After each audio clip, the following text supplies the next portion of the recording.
प्यारे साथियों, आज मेरा प्रयास है कि हम कुंडली के तीसरे भाव को आसान भाषा में समझें।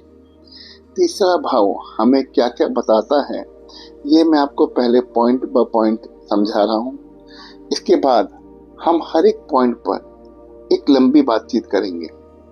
तो साथ ही तीसरे भाव से हमें व्यक्ति का साहस और मेहनत दिखता है, उसका छोटे भाई बहनों और बचपन के दोस्तों से रिश्ते दिखते हैं, बोलने और लिखने की ताकत, छोटी छोटी यात्राएं और सफर, पड़ोस और आसपास का माहौल, शरीर के हिस्से में हाथ, बाजू और कंधे, और आज के समय में हर तरह का कम्युनिकेशन जैसे phone, message, email, YouTube, Instagram और इंटरनेट।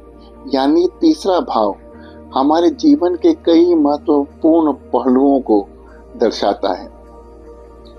तो साथी, जैसा मैंने आपसे कहा था, अब हम इसे एक एक करके समझते हैं। साथी, पहला विषय तो साहस और पराक्रम ही होगा, क्योंकि नाम ही है पराक्रम भाव। साथियों, एक कहावत है, जहां चाह वहां राह। तो आपने देखा होगा, कुछ लोग हर मुश्किल से लड़कर आगे बढ़ जाते हैं। कभी कभी तो कुछ लोग अप्रत्याशित संघर्ष के बाद न सिर्फ अपने लक्ष्य को पाते हैं, बल्कि समाज के लिए एक मिसाल बन जाते हैं। तो वहीं कुछ लोग छोटी सी दिक्कत या मंजिल की और कुछ कदम चलने के बाद हार मान लेते हैं और बैठ जाते हैं। तो साथी, ऐसा क्यों होता है? अलग अलग लोगों के अंदर अलग अलग पराक्रम या ऊर्जा शक्ति क्यों होती है? तो इसका जवाब आपके तीसरे भाव में ही छुपा है। अगर तीसरा भाव मजबूत हो तो इंसान निडर बनता है, वो गिर कर फिर उठता है, जोखिम उठाता है और असफल होने पर भी फिर से कोशिश करता है। वहीं अगर मंगल, राहु या शनि सही स्थिति में हो तो व्यक्ति मेहनती और संघर्षशील बनकर जीवन की ऊंचाइयां छू लेता है। अगर तीसरा भाव कमजोर हो या उसका स्वामी पीड़ित हो तो इंसान को बार बार रुकावटें आती हैं।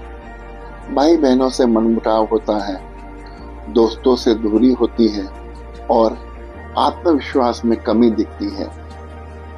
ऐसा व्यक्ति नए मौकों से डर जाता है और कई सपने अधूरे छोड़ देता है। लेकिन आप मेरा विश्वास करें, इसे सुधारा जा सकता है।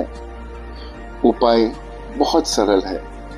ईश्वर पर भरोसा रखें, नित्य पूजा करें, धैर्य बनाए रखें, अपनी गलतियों का अभ्यास करते रहें, उसे सुधारें और रिश्तों को संभालते रहिए।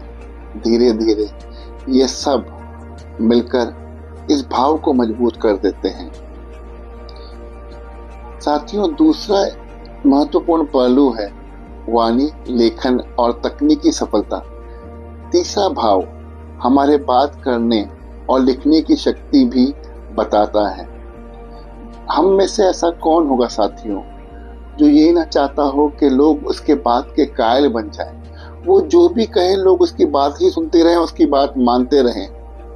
तो अगर तीसरा भाव शुभ हो तो इंसान अपनी वाणी से सबका दिल जीत लेता है। ऐसे लोग अच्छे लेखक, कवि, गायक, वक्ता और अध्यापक बनते हैं। आज के समय में यही भाव इंसान को इंटरनेट और सोशल मीडिया पे भी सफल बना देता है। जिनका तीसरा भाव मजबूत हो वे नई तकनीक और डिजिटल प्लेटफॉर्म को जल्द सीख जाते हैं और वहां शानदार कामयाबी पाते हैं। साथियों, एक सवाल है, क्या आप कोई बड़ा काम कर पाएंगे या करोड़ों लोगों की तरह साधारण जीवन जीकर रह जाएंगे? ये सवाल मेरी तरह आपको भी सताता होगा। तो इसका उत्तर भी तीसरा भाव देता है। अगर ये मजबूत है तो इंसान को साधारण से असाधारण बना देता है, लेकिन अगर ये कमजोर है तो इंसान के सपने अधूरे रह जाते हैं। साथियों, आज का हमारा ये सफर यही समाप्त होता है। अगले भाग में हम तीसरे भाव को और गहराई से अध्ययन करेंगे और समझेंगे कि तीसरे भाव को सुधार कर हम अपनी जिंदगी को बेहतर कैसे कर सकते हैं। आपसे इतनी ही प्रार्थना है कि आप हमारे साथ जुड़े रहें और अपना साथ बनाए रखें।